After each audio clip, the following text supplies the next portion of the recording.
Have you ever felt vulnerable, unsure of your place in the world, or in need of protection? Today, we're going to explore a fascinating moment in Israel's history that teaches us profound truths about God's care, protection, and guidance for His people.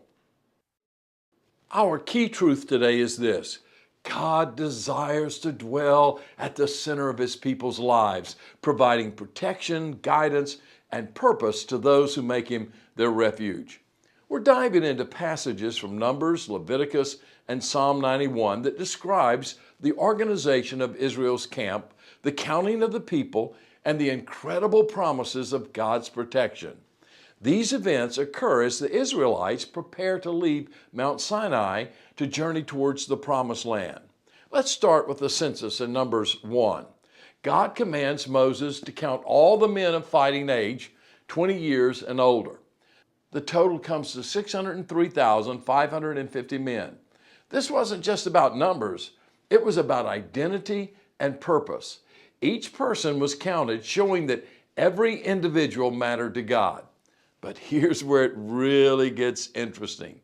In Numbers 2, we see how God organizes the camp. The tabernacle, God's dwelling place, is placed right at the center with the tribes arranged around it in specific order. The physical arrangement beautifully illustrates a spiritual truth. God desires to be at the center of our lives and communities. Now, let's connect this to Psalm 91. This psalm is a powerful declaration of God's protection for those who dwell in His presence. Verse 1 says, "Whoever dwells in the shelter of the Most High will rest in the shadow of the Almighty."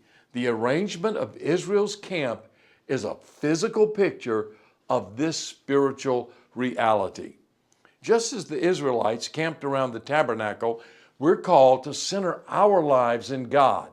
When we do this, we experience His protection and guidance. The cloud by day and the fire by night over the tabernacle, that's in Numbers 9:15 through 23, that guided Israel's movements.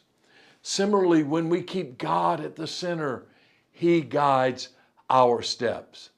This brings me to a deeply personal experience that impacted my understanding of God's protection. Many years ago, a dear friend, Dr. Mark Bubeck, taught me to pray according to Psalm 91. It was life-changing. I learned that every morning I needed to seek God's face and place my life in His hands. I needed to make Him my dwelling place.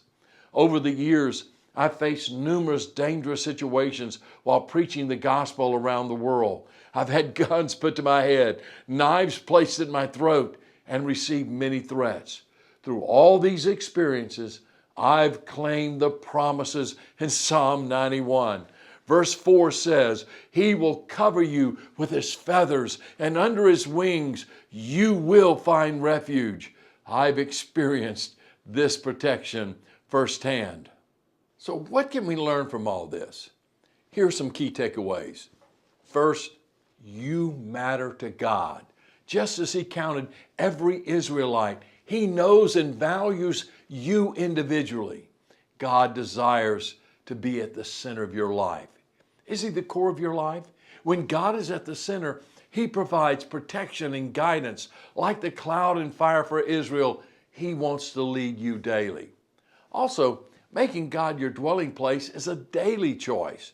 It requires intentionality, seeking His presence every day. And God's protection doesn't mean the absence of danger, but the presence of God in the middle of danger. Here's a practical challenge. Start each day by praying through Psalm 91. Declare God as your refuge and fortress. Invite Him to be at the center of your day. Then watch how He guides and protects you. Remember, the God who organized Israel's camp with such care and precision is the same God who wants to order your life today. He's inviting you to dwell in His presence, to make Him your refuge. Accept His invitation. As we close, I encourage you to think about this. How can you reorganize your life to put God at the center? What would change if you truly lived each day under the shadow of the Almighty? Make God your dwelling place and experience the reality of His presence, protection, and guidance.